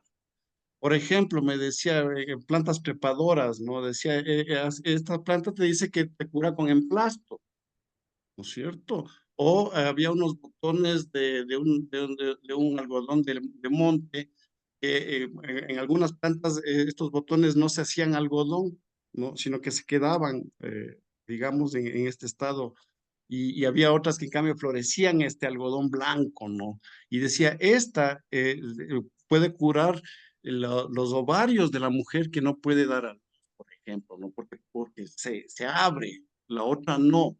Así, entonces dentro de este multinaturalismo de Viveiros de Castro, esto de habitar el espacio del otro, o sea, el contagio sería una categoría y la otra sería el ingresar, habitar el espacio del otro para poder tener este conocimiento, para adquirir este conocimiento, ¿no? poco una Sí, reflexión. Disculpe muy, que no haga pregunta, pero oyendo las preguntas y sus reflexiones me vino a la memoria el tema del multinaturalismo. por supuesto. Muchas gracias, Mario. Sí, una cosa que a mí me fascina de la propuesta de Viveiros de Castro ahí cuando habla de los chamanes es que los caracteriza como que son técnicos que son capaces de transformarse y volver a transformarse en humanos. Es decir, este, eh, cuando ellos dicen, claro, anoche fue a visitar al compadre Jaguar, ¿no? Fui como Jaguar y hablé y traje este mensaje, ¿no? No Habitó el están diciendo espacio. eso, ¿no? Como, no es que, y eso me parece a mí lo de la realidad en sí, es decir, no están diciendo como que fueron a la metáfora más reducida posible, ¿no? De verdad fueron, ¿no? Eso es una verdad, es una manifestación en sí. El aprendizaje de las plantas, la relación en el Perú, a mí me pasó una cosa muy interesante que era conocer con un maestro shipibo la relación entre los ícaros que cantan y el aprendizaje que tienen de estas canciones desde las plantas, ¿no? Entonces, este maestro decía, claro, yo aprendo estas canciones de las plantas que crecen debajo del agua. ¿Y cómo aprende? En los sueños me hablan, dice. Claro, para uno puede decir cuando se encuentra con esto fuera de la antropología o no sé qué bonito cuento, ¿no? Qué lindo, como dice de la naturaleza. No, pero es una realidad en sí. Y eso me parece a mí que es lo interesante en estas propuestas del multinaturalista, ¿no? Que la idea de una naturaleza única, purificada, separada del hombre, que solamente es recurso, hace agua frente a estas otras miradas de las naturalezas, ¿no? Hace agua frente a estas posibilidades de transformación del eje de la realidad y de interpretación de mi lugar y del lugar del otro. Y eso es fascinante, sin duda. A mí eso me orienta mucho en esta relación del estudio del ritual, el estudio de la vinculación entre el hombre y la montaña. Muchas Eh, gracias. Profesor, hay una pregunta más, es de José. Dice, si un rito, un ritual desaparece, ¿se lo debe reconstruir o hay una nueva realidad? Ya, muchas gracias. Yo decía ayer que para mi forma de entender, el rito no desaparece. Puede que el ritual desaparezca, puede que el ritual cambie, vieron esa diferenciación que yo había hecho, ¿no? Pero el rito como estructura se desplaza dentro de la sociedad, ¿no? En esta propuesta de la prótesis social, el rito como estructura se desplaza dentro, pasa a otra funcionalidad, se queda un poco guardado en el archivo ritual del que veníamos hablando. Entonces, me parece que desde esa perspectiva siempre es posible que el rito despierte. Siempre es posible que el rito despierte, siempre es posible que el rito se manifieste. Una sería la expectativa de los procesos de patrimonialización y reconstrucción cultural que buscan meter a los ritos, en ciertos sentidos, casi como en camisas de fuerzas del orden ritual, ¿no? Otros son los procesos de autoorganización y movilización de los que estamos hablando, en los que los ritos son nuevamente convocados. Yo pongo dos ejemplos básicos para pensar en esto. El primero tiene que ver con la idea del cuerpo fragmentado en los Andes, ¿no? El mito del Incarri, el relato del cuerpo fragmentado de Tupac Amaru. Es decir, esa cosa latente que en cualquier movimiento o levantamiento indígena sigue llamando a la gente. Ahora sí, guerra civil, dicen los bolivianos, ¿no? Cuando salen a la calle. Ahora sí, guerra civil, ahora sí. Bueno, es la forma de imantación de los cuerpos separados. En el Perú se sigue hablando de ya va a volver el Incarri, ya viene un tiempo del Pachacutic, ya nos vamos a componer, ¿no? Y nuevamente, en el caso ecuatoriano también, los levantamientos, las fuerzas, las coaliciones tienen que ver con esas formas de cuerpo activo, buscándose a sí mismo. Entonces, esto muestra cómo, claro, ya nadie habla del rito del Incarri, del Taquioncoy, no, pero están activos, existen, no han desaparecido como memoria ritual, ¿no? Y no necesitan de un proceso de patrimonialización. Ojo, no estoy satanizando a los procesos de patrimonialización, pero quiero decir en este marco en el que estamos hablando, no dependen de esos procesos. Tienen que ver con esto que estamos hablando, con las vidas sociales de las sociedades ampliadas en las que se manifiestan, ¿no? Eso podría decir. Gracias, profesor Vimos. No sé si hay alguna pregunta más. no, yo quisiera leerle algunos comentarios que han puesto Muchas acá, gracias. todos de felicitaciones y gratitud. Eh, A ver, dice Cintia Andrade, dice mi agradecimiento al profesor Vimos por estas charlas tan enriquecedoras y también a la Universidad de la SUAY. Quedaría muy agradecida si se repiten esta clase de cursos. El doctor Fabián Jaramillo dice felicitaciones al profesor Vimos y a la UDA, reuniones muy enriquecedoras y profundas. La siguiente era una pregunta, no. Isaira nos dice, Víctor, gracias por hacernos pensar y reflexionar en lo mágico del ser humano y su razón de vida con la montaña. Valorar que tanto hombre y montaña somos uno solo y hay que cuidarnos por lo que recibimos, respetar por su energía y su amistad. Yupaychani, Víctor. Muchas gracias. Siguiente, sí, era Ay, una pregunta. Eh, Mariana Gómez dice, muchas gracias, profesor Vimos, por compartirnos su visión y trabajo tan útil en estos tiempos, cuando se requiere de forma tan inminente reconocer y honrar la agencia y derechos de lo no humano y la dimensión sagrada de la vida. Gracias a la UDA, a la Escuela de Antropología, por ofrecer estos espacios de discusión y enriquecimiento profesional y humano. Eh, Estas eran preguntas. Diego Jadán dice, muchísimas gracias, profesor. Vimos qué interesante. Felicitaciones también a la Escuela de Antropología y su cátedra permanente por organizar este espacio. Estas eran preguntas. Y bueno, esta no la alcanza a ver, no sé si es pregunta o comentario. Llegó ahora, dice, qué alivio que diga que hay otras realidades. Es Margarita y que no todo puede ser explicado o necesita ser interpretado para estar más abiertos a esos mundos que nuestros yachaks, alto misayos, yatiris, taitas y mamas, sí son guías y en esos espacios misteriosos y profundamente vivos. Gracias, Universidad de La SUAY. Gracias, profe Víctor.